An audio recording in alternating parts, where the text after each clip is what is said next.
NLC Neyveli lignite corporation ஆரம்பிக்கும் பொழுது நமக்கு மின்சாரம் தேவைப்பட்டது. இன்னைக்கு பீக் சம்மர்ல கூட தமிழ்நாட்டுடைய மின்சார தேவை 21,000 மெகாவாட் தான்.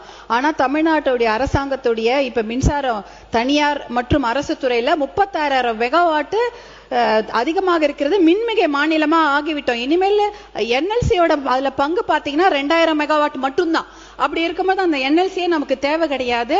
நீங்க மாண்புமிகு அமைச்சர் அவர்கள் சொன்னது போல இந்த என்எல்சி 1300 கோடி கிட்ட அவங்களுடைய வருமானம் வருது. அந்த அவங்க சிஎஸ்ஆர் ஃபண்ட் எல்லாம் ஒரிசா, மத்திய பிரதேஷ், அந்த மாதிரி உத்தரப்பிரதேஷ் அங்கெல்லாம் தான் அவங்க அதை டெவலப் பண்ண வச்சுக்கிறாங்க.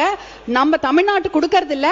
அவங்க சிஎஸ்ஆர் ஃபண்ட் வச்சு நமக்கு தடுப்பணைகள் கட்டி கொடுக்க சொல்லுங்க, இல்ல நெல் அந்த கோடவுன் கட்டி கொடுக்க சொல்லுங்க. நம்ம கிட்ட காசு இல்ல, நிதி நிலைமை நெருக்கடின்னு சொல்ற அந்த சிஎஸ்ஆர் ஃபண்ட்ல எல்லா மாவட்டத்துக்கும் அவங்க கட்டி கொடுக்கணும் தடுப்பணைகள். அதை அவர்களிடம் நீங்கள் கண்டிப்பா கேட்க வேண்டும். அதே போல 40,000 ஏக்கரை அவங்க அழிச்சிட்டு தான் ஒரு அப்படியே நைட்டோட நைட்டா மக்கள் எல்லாம் கொண்டு போய் விஜய மாநகரன்ற ஊர்ல கொண்டு போய் தங்கிட்டாங்க. மூட்டை முடிச்சோட ஒரு வெளியூர்ல அகதிகளா போய் சேர்ந்துட்டாங்க. அவங்களுக்கு எந்த ஒரு அவ்வளவு பெரிய பிரச்சனை. இன்னும் 60,000 ஏக்கர் எடுக்கிறதுக்கு தயாரா இருக்கிறாங்க. அதுக்கு பயங்கர முனைப்பா அவங்க செயல்பட்டாங்க.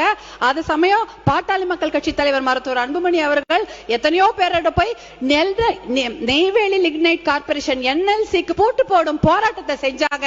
அப்ப வஜ்ரா வாகனத்தை கொண்டு வந்து அந்த போராட்டம் அடக்கப்பட்ட முயற்சி நடந்தது. அதெல்லாம் மீறி எல்லா பெரிய போராட்டம் நடந்தது. அதனால இன்னொரு 60,000 ஏக்கர் எடுப்பதற்கு கண்டிப்பாக அதை அனுமதிக்க கூடாது. அதை தமிழக அரசாங்கம் வலியுறுத்த வேண்டும். அதே போல பாத்தீங்கன்னா அந்த தண்ணீர் இளநீர்ல டயாக்சைடு இருக்கு. போதும், நீங்க குறிப்பா சொல்லிட்டீங்க. அது குறிப்பு உணர்ந்து அமைச்சர் பதில் சொல்ல தயாரா இருக்காங்க.